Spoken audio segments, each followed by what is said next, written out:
Let's start again. Ischemia. Inadequate blood flow is defined as a 40 to 50% reduction of normal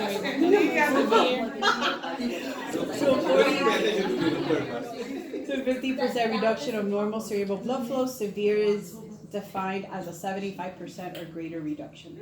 Okay, so when we're talking about 40 versus 75%, and we're talking about strokes, when does the number or the percentage make a real big difference in treatment?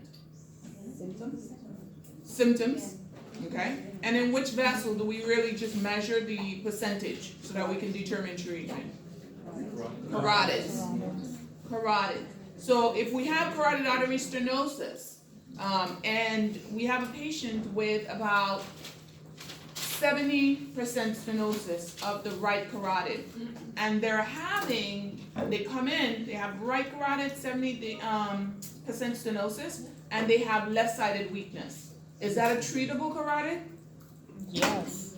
Yes, he's symptomatic. Because like that right carotid is causing that left-sided weakness, is causing that right side of the brain to have ischemia. So that left side of the body needs to is getting a deficit. So that right carotid needs to be opened up. Okay, that's where we're going to do a carotid endarterectomy. Now, if we have a patient now with what if they're not symptomatic? Exactly. Okay, so. Usually, when they're not symptomatic, you don't do anything except put them on aspirin and Plavix or Plavix. You usually treat them pharmacologically. If they're highly stenosed but asymptomatic, it's pharmacological management. If they're highly stenosed, greater than 70%, with symptoms, then it's surgical intervention. Dr. Morton, have you ever had that, like, okay, they're not symptomatic, it's 75%, for example, and then when they turn to be symptomatic, it's like critical, because 75% is a lot. It is, but the guidelines said that it's 70% with symptoms. Because you've had a carotid duplex that shows the right carotid at 70% and the left carotid at 90%. But they have left-sided weakness. Which one are you going to treat? No, you're going to treat the right carotid because the left-sided weakness is symptomatic. Exactly. Okay? So you have to think about that. You cannot treat, if it's not symptomatic, you're going to always treat the symptomatic one. Okay, and the non-symptomatic one, you're going to do pharmacological management. Okay? So how often do they watch those patients? That is a good question. I don't know how often they do. I don't think they really do serial carotid duplexes. They just really watch for symptoms. They give them aspirin and Plavix. They teach them about lifestyle changing, watch what you eat, diet and exercise, that kind of stuff to decrease the plaque buildup. You're a ticking time bomb. Exactly. That's what you tell them. And them that diagnosis, ticking time bomb. I told somebody The cause with symptoms. Exactly. Yeah. All right. His blood pressure was like 2. All right. He's a ticking time bomb. 70 and greater. All right. Katharina. The one in light blue now. Expressive aphasia. No, the one below, right here. I thought it was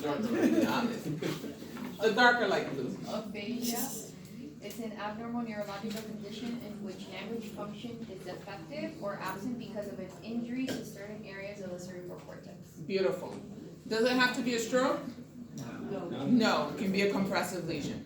Okay? All right. Next. Expressive aphasia, difficulty producing free flow speech. Okay. Remember, you have two types of aphasia. You have expressive versus receptive.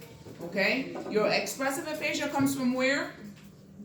Frontal lobe. Broca's area. Where is it in the right-handed person? On the left side. Okay. Where is it in most left-handed people? Left side. Okay. Minute percent. It's in the right side. Broca's aphasia is also called non-fluent aphasia. So you're going to see it listed as expressive aphasia, broca's aphasia, a non-fluent aphasia. Those three terms all mean the same thing, Oh. okay? Broca's, expressive or non-fluent aphasia. You'll hear it always, all three ways, okay? And then your receptive aphasia, where is that center located? Temporal lobe, and it's Wernicke's area, so you're gonna hear Wernicke's aphasia. You're gonna also hear expressive aphasia or fluent aphasia, okay? I'll call only one of those three. Okay, receptive. So receptive, fluent, or Wernicke's aphasia. Fluent. Non-fluent is your expressive, fluent is your receptive. Okay. All right? All right. Next. David? Hemiparesis? Yes. All right, hemiparesis, muscular weakness of one half of the body. Okay. Remember we have paresis and paralysis. Paresis just means weakness. Okay? We have hemiparesis or hemiplegia, I'm sorry. So hemiparesis means weakness. Hemiplegia means paralysis. So when you see them, you need to distinguish between the two. If I'm telling you the person is has hemiparalysis, I'm talking about complete paralysis. Okay? If I'm telling you that the person has hemiparesis, it's just weakness. If I say they're so you gotta think paralysis versus weakness. Weakness versus total non-movement. Okay? Okay. Hemiparesthesias. Miguel. It's the numbness. Don't follow him. He's my good. I don't know. Now it's all independent work. I gave you the paper. No, the whole goal is for you to be able to do it without the paper. Tell me. Hemiparesthesias. What does that mean? Yeah. If your name is Miguel? Numbness or impaired sensation experience. Thank you. Miguel, hemiplegic gait. Hemiplegic gait, yes. It's Did you skip one? No. He didn't answer the last one. His teammates gave him the answer.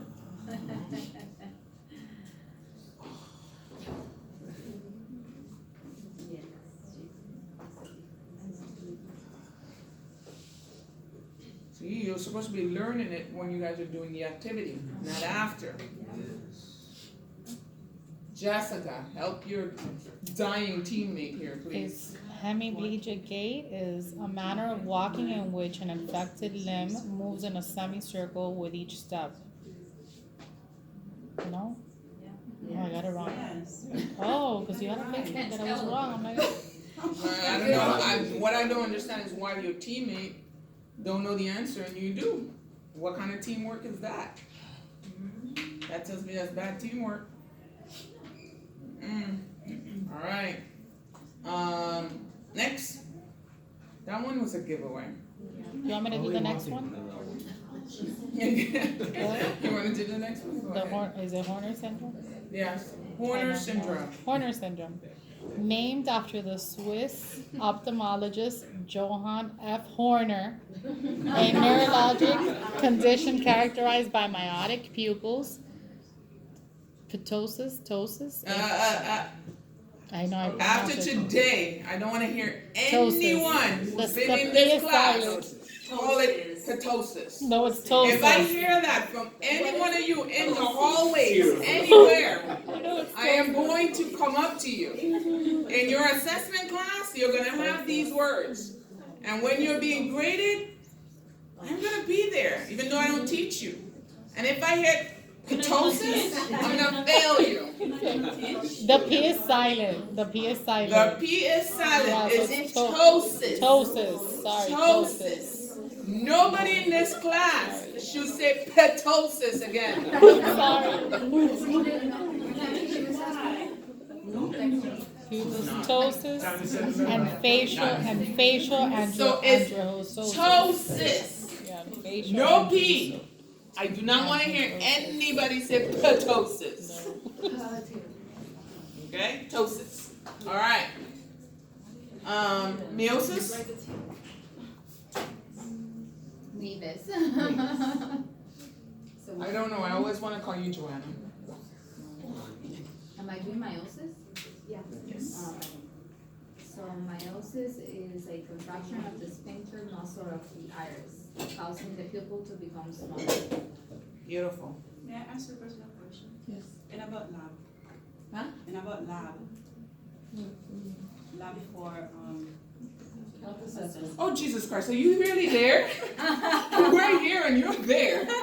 I let her answer. She got stuck. I let her answer. Oh my god. I don't know. Erica, Ptosis. thank you. Is the droop. An abnormal condition of one or both eyelids in which the eyelids droop because of the weakness of the levator muscle or paralysis of cranial nerve 3. Beautiful. All right. Cranial nerve 3 opens the eye. Cranial nerve 7 closes the eye. Okay, remember that. Okay? Cranial nerve 3 opens the eye. So if I have a ptosis where my lid is drooping, where the elevator muscle can't lift it up, that's the cranial nerve 3 palsy.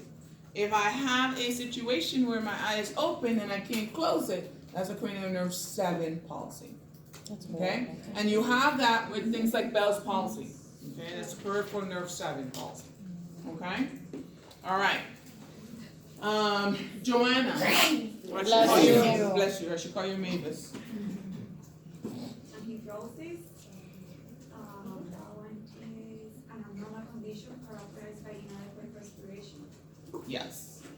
Anhidrosis. You see it with Warner's syndrome. Okay. All right. I went with you. Clara, you're making me forget your name. Carlene. Because you're Circle of Willis.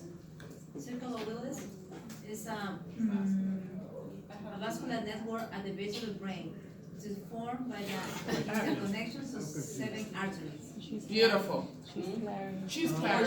Yeah, so she thought you were calling. That's okay. Amaurosis fugax. Demi. Never heard of it. You're hearing about it today. Amaurosis fugax. Come on, Demi.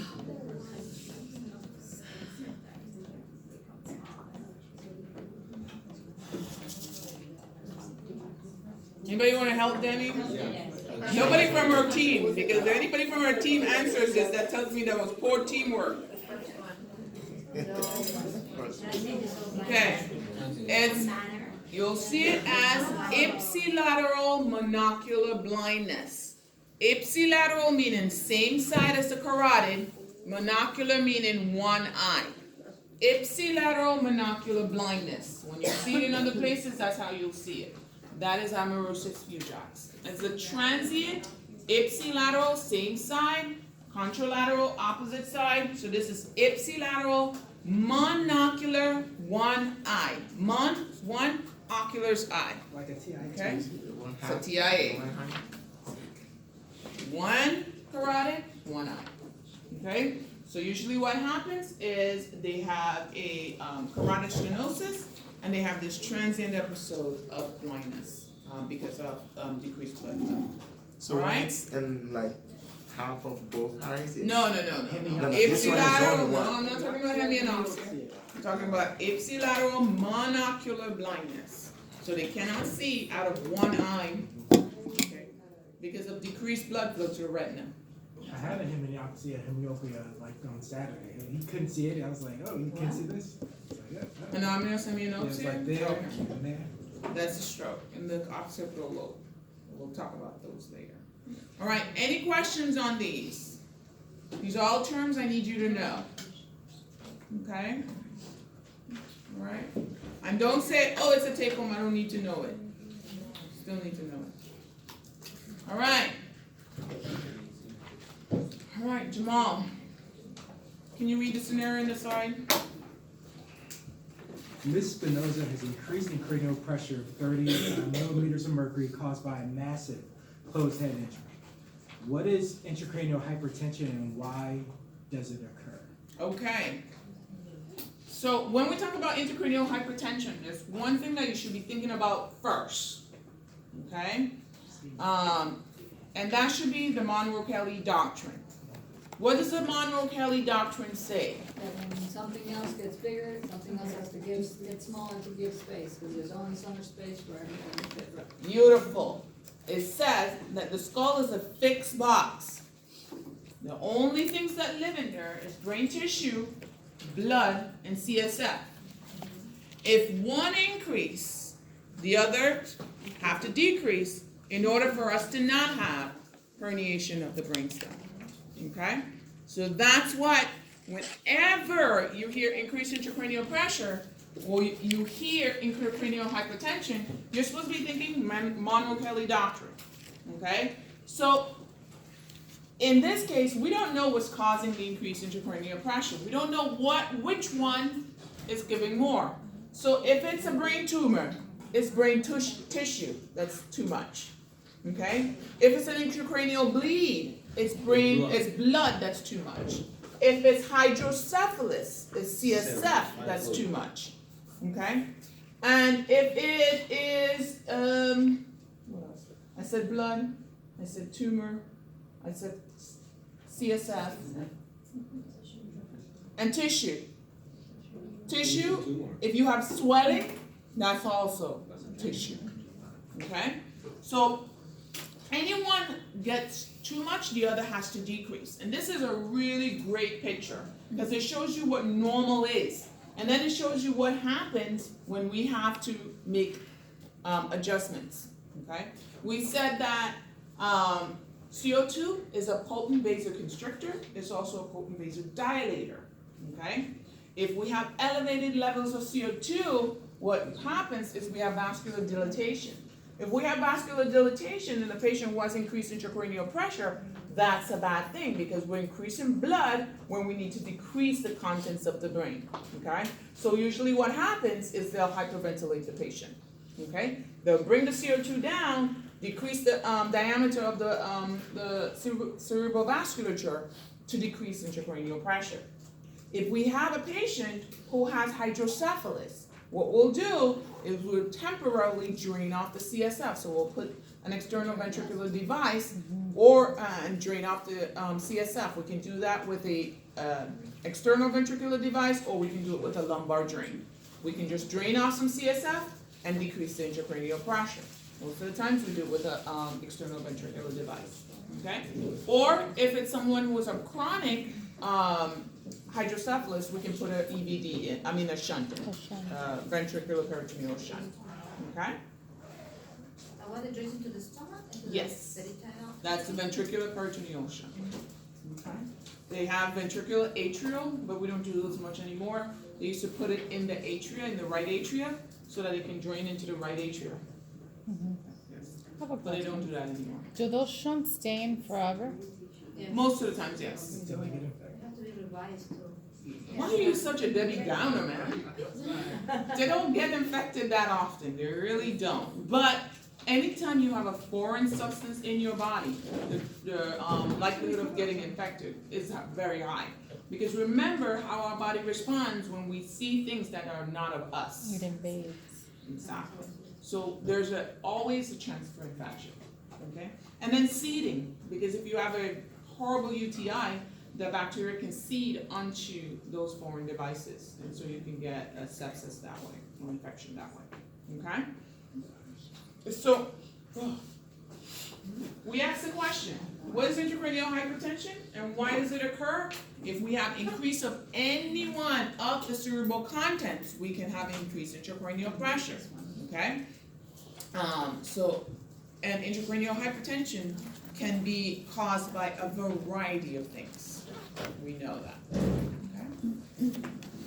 So here, I kind of laid out from your book what intracranial hypertension is, or the steps of intracranial hypertension.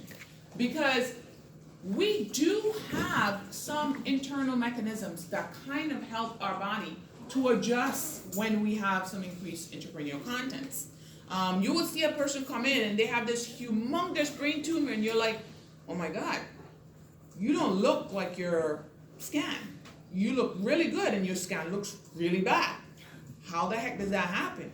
Well, our brain kind of, okay, you're growing too much, I'm going to move over a little bit. And it kind of adjusts itself. It kind of adjusts itself over and over again.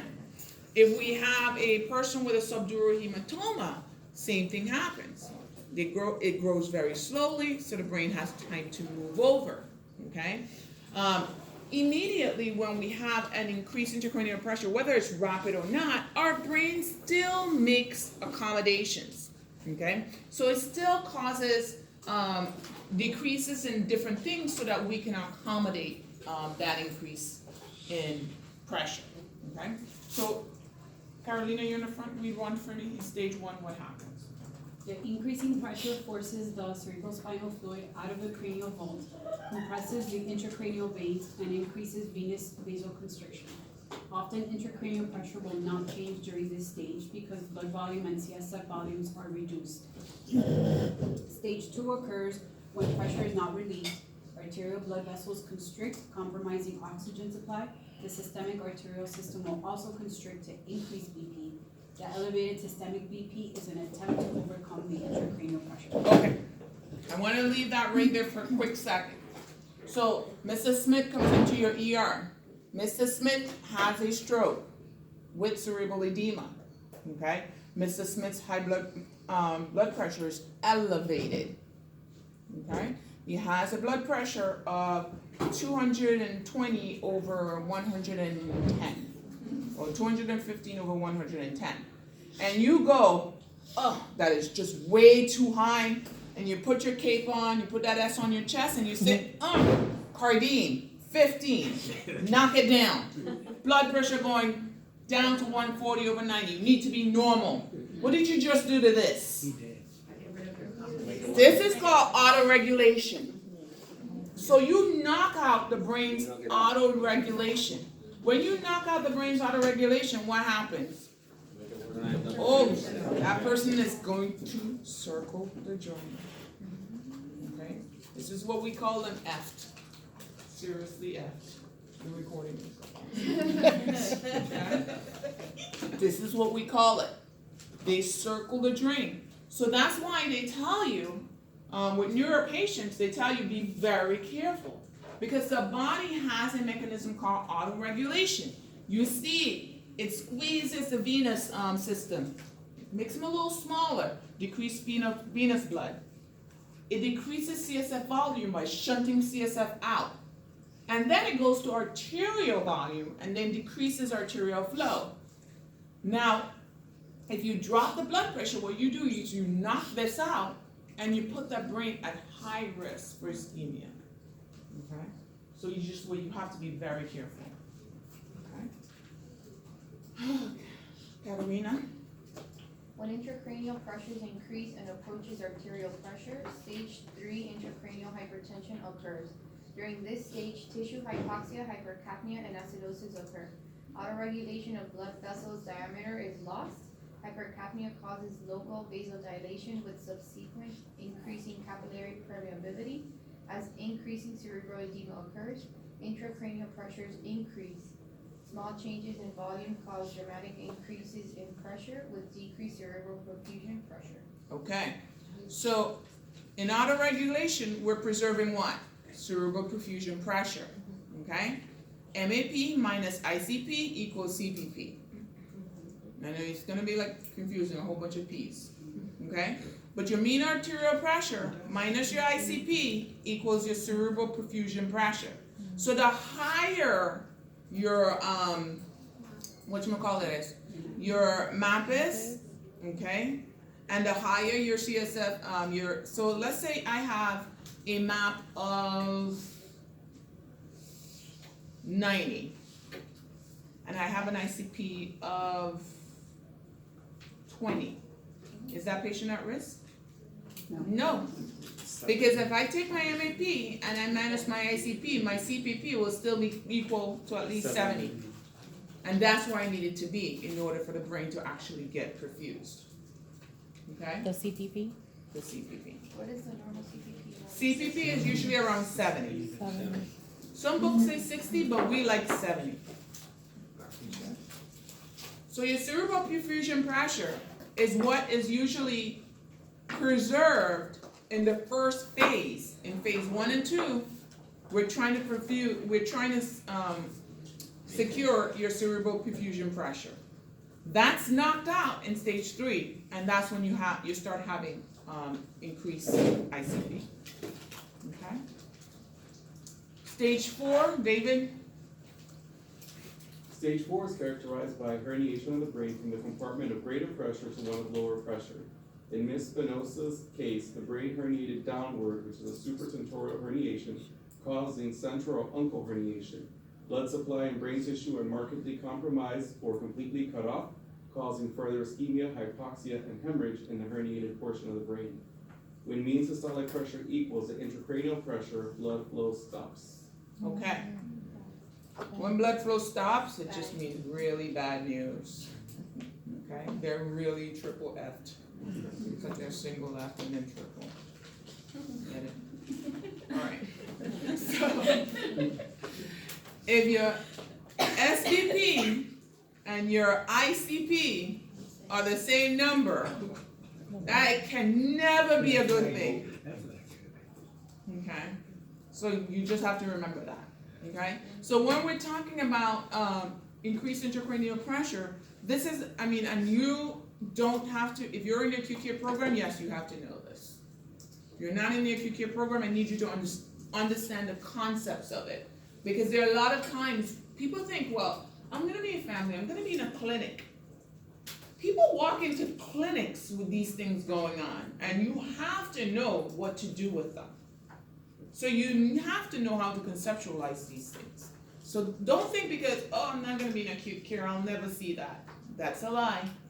Where would you intervene to give this patient the best chance to survive?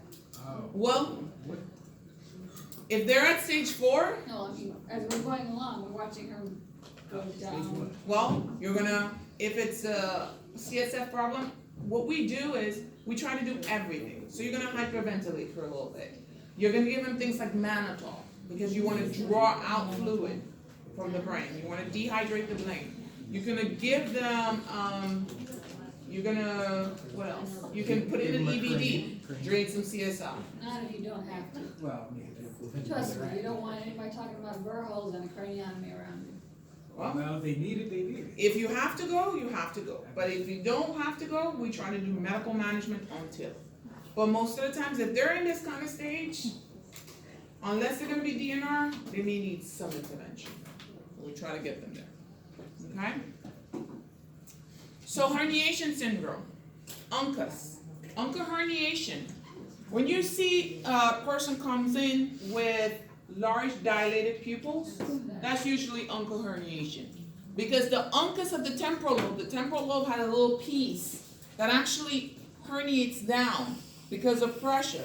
When the uncus of the temporal lobe herniates down, cranial nerve 3 sits right below the uncus of the temporal lobe. And pressing on that causes dilation of the pupil. Okay? You also have central tentorial herniation. And when we talk about tentorium, we're talking above the cerebellum and the brainstem and below the cerebellum and the brainstem. So supratentorial is above the cerebellum and the brainstem. Infratentorial is below that. Okay?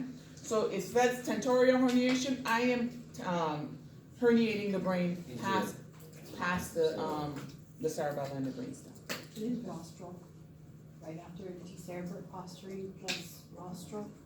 Rostral cortical brain front reflexes is things like your Babinski, all those old reflexes that you shouldn't have. Okay. And sulfacine herniation is basically your whole brain is coming down onto your brainstem, not looking to it. All right, case number 2, Jamal. Two individuals come to the emergency department with head injuries. One, 25 years old, has just been in a motor vehicle accident and has a temporal lobe injury. The other, 65 years old, has increasing confusion after a fall that happened earlier in the week. How could you clinically differentiate between the individuals with extradural epidural hematoma? Extradural or epidural? Yeah. Extra or epidural hematoma, and the individual with the subdural hematoma? Which one of these individuals requires priority surgical treatment? Okay, so last week, well, it's not last week, the week before, we said, which one is an arterial bleed? Epidural. Okay, and which vessel is ruptured in epidural hematoma? Middle meningeal artery. And where is it? Over the temporal lobe. So if you hear anything, MVA with a temporal lobe injury with a blood collection in the brain, you're thinking epidural before anything else. Okay? Which one rapidly accumulates? Epidural. Okay? Bless you. So which one will cause herniation real quick? Epidural. Okay? I'm going to tell you the things that usually on any standardized test, they will tell you that the person had a lucid interval. Every standardized test, they say those words, lucid interval. And the lucid interval is, I remember Natasha, I can't remember her name. Actress, The right? actress, That was she was in, skiing. yes, that she was skiing, and then, yes. And she actually went, she was skiing, she hit her head, she knocked out for a little bit, and she got up, she was like, I'm fine, went back to her hotel and died. Yes.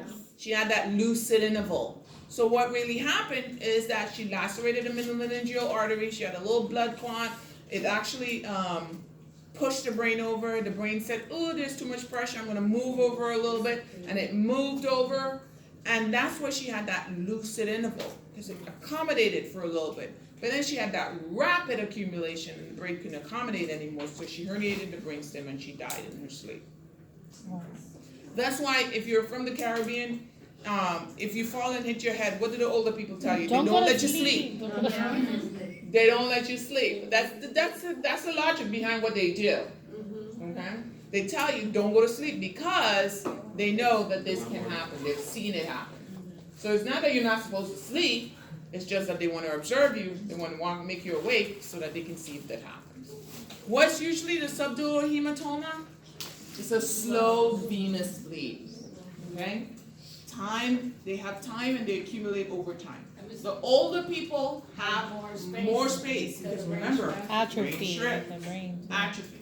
It's your bridging cortical veins that usually are torn during a subdural hematoma. So usually what happens, you have this person